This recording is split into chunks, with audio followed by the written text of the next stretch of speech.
Wa minhu kutubul ilma syar'i, dan di antara kitab-kitab ilmu agama seperti kitab tafsir, wal hadith, wal fikih, ma yanfa'u fil ilmi syar'i, apa-apa yang bermanfaat di dalam ilmu agama. Nah, itu nggak boleh kita pergunakan. Kasairil ulumil arabiyah, atau ilmu bahasa Arab, seperti ilmu apa? Ilmu nahu dan ilmu sharaf. Ini kitab nahu, cuma udah bercerai-berai itu kitab, kagak boleh. Walaupun ilmu bahasa tetap tidak diperbolehkan. Wa kadzalikal hisab, ilmu hisab, ilmu matematika, ataupun watib, ilmu tentang kesehatan. Ya, intinya adalah kitab-kitab yang di dalamnya terdapat ilmu. Jangan kita pergunakan untuk apa? Untuk beristinja, wa ghairiha, dan lain sebagainya.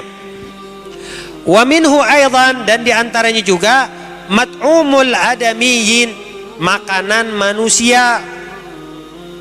Makanan manusia jangan dipergunakan untuk beristinja. Seperti apa? Kal khubzi, seperti roti.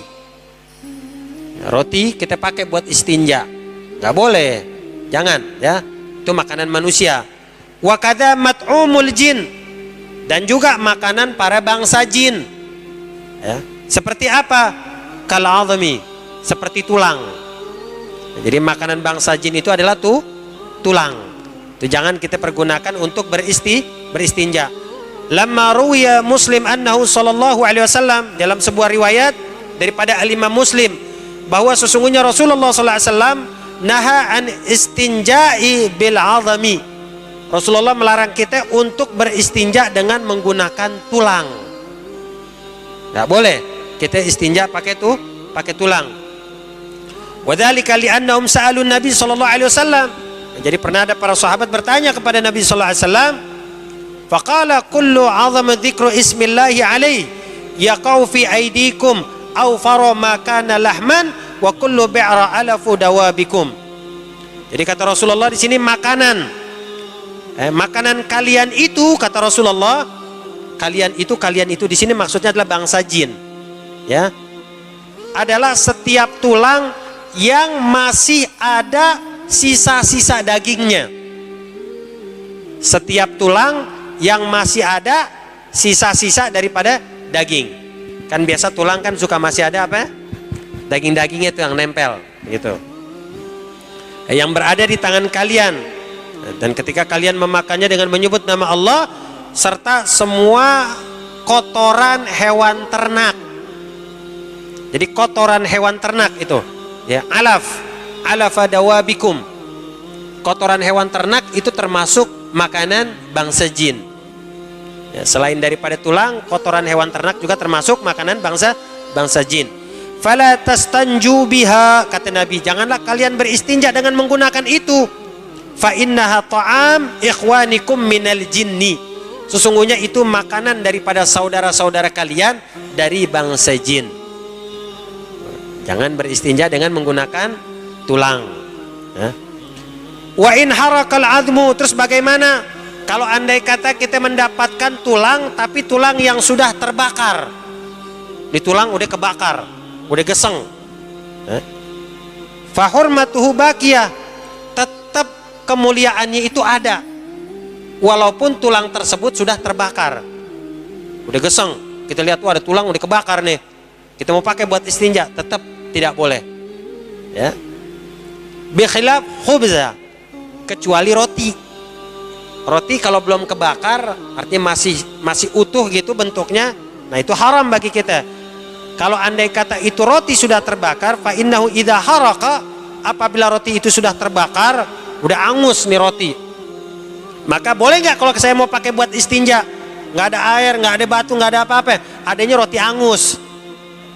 Saya mau pakai buat istinja, kira-kira boleh nggak? Jaza istinja ubihi, maka diperbolehkan bagi kita untuk beristinja dengannya.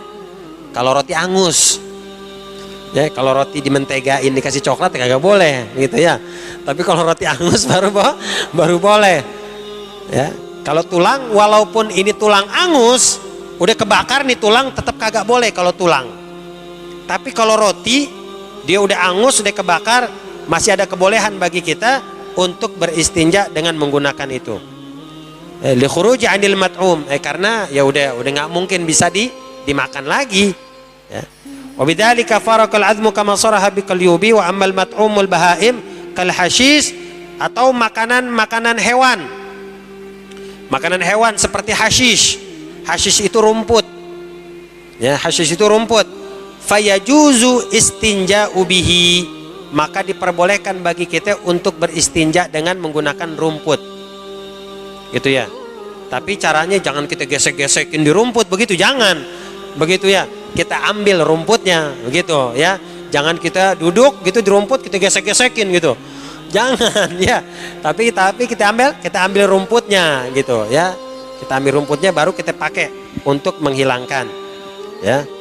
Dan wa minal muhtaram, dan yang termasuk daripada yang dimuliakan adalah bagian daripada tubuh manusia secara mutlak, baik itu tubuh masih bersambung ataupun tubuh sudah terpotong.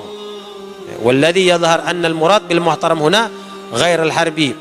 Tubuh orang manusia siapa aja, walaupun dia seorang kafir harbi, artinya seorang kafir yang boleh diperangi, ataupun seorang yang murtad, itu termasuk di dalamnya, tetap kagak boleh.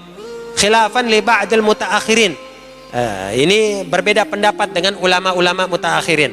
Kalau ulama-ulama sebelumnya tetap yang namanya bagian tubuh manusia, baik dia masih menyambung, menempel pada tubuh manusia atau sudah terpotong-potong, kagak boleh kita pakai buat istinja. Mau dia orang kafir atau mau dia orang yang murtad, kagak boleh. Tapi kalau para ulama mutaakhirin, mereka berpendapat ya, kalau andai kata dia orang yang murtad atau orang-orang yang dikatakan sebagai kafir harbi, seorang kafir yang boleh kita perangi, wa inna jaza qatluhu, atau orang-orang yang boleh kita bunuh. Dengan sebab apa? Dengan sebab mereka berzina. Jadi orang yang berzina, zina muhsan, orang yang berzina setelah dia menikah. Jadi perzinahan yang dilakukan oleh orang yang sudah menikah itu hukumnya harus dibunuh, dirajam. Dirajam itu dikubur sampai kepala, sisain kepalanya, terus setiap orang yang lewat sambitin sampai apa? Sampai mati. Gitu. Nah, para ulama berpendapat kalau kita beristinja dengan menggunakan tubuh mereka itu masih diperbolehkan. Orang yang mati karena dengan sebab berzina tuh tadi tuh, kemudian kafir harbi, orang-orang kafir yang boleh diperangi, dan murtad. Ini ulama mutaakhirin, ulama-ulama yang kemarian dah. Gitu ya, itu memperbolehkan kita beristinja dengan bagian-bagian tubuh mereka. Tapi kalau ulama sebelumnya kagak boleh. Nah, tinggal kita lihat deh, mau pakai pendapat yang mana, mau pakai pendapat yang boleh atau mau pakai pendapat yang tidak boleh. Nah, itu aturan di dalam batunya. Insyaallah nanti pertemuan yang akan datang baru kita bahas tentang kotoran yang keluar dan kaifiyah, cara bagaimana cara membersihkannya. Jadi ada caranya, ya bukan cuma asal digosok-gosok doang, tapi ada caranya, cara ngambilnya bagaimana. Jadi dia cara ngambilnya bukan digosok, ya, tapi dikorek, begitu ya. Tapi dikorek, biar dia bisa keangkat semua kotorannya yang menempel pada dubur kita ataupun pada kubul kita.